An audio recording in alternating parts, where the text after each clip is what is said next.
Now for a look at what's ahead on Eyewitness News at 5, here's Michelle Tucci.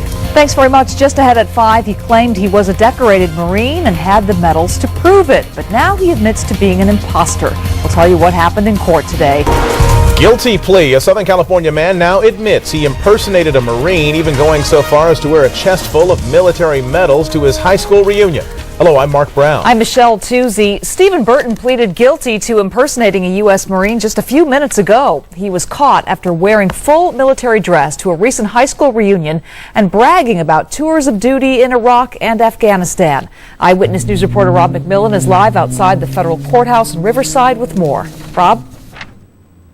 Michelle, Stephen Burton says the only reason he wore the medals was to show off to his classmates, but that was a decision that could end up costing him a year in federal prison because just moments ago he pled guilty.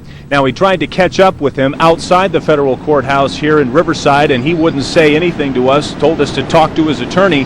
The U.S. Attorney's Office says Burton was buying all kinds of military paraphernalia over the past 2 years, including boots, books, a Marine Corps uniform, a Marine Corps sword, and nearly a dozen medals, including the Purple Heart and the Navy Cross. That's the Navy's highest honor.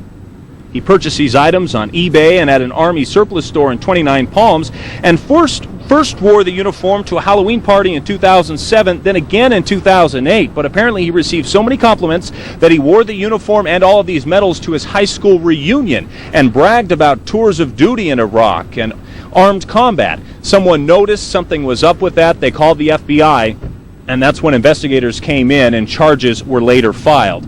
As far as his sentence range goes, it's up to the judge. We talked to the defense attorney shortly after court. He had this to say. The maximum sentence could be a year. Is there any presumption on your part of what his sentence might be?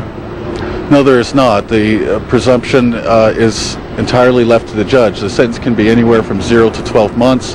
There is no mandatory minimum or nothing that requires the judge to sentence Mr. Burton to federal prison.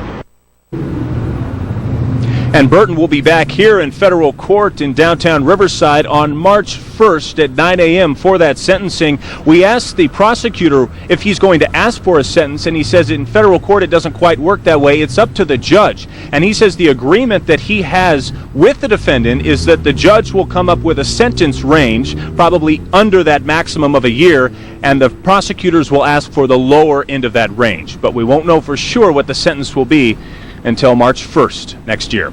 Reporting live downtown Riverside, Rob McMillan, ABC 7 Eyewitness News. Okay, Rob, thank you.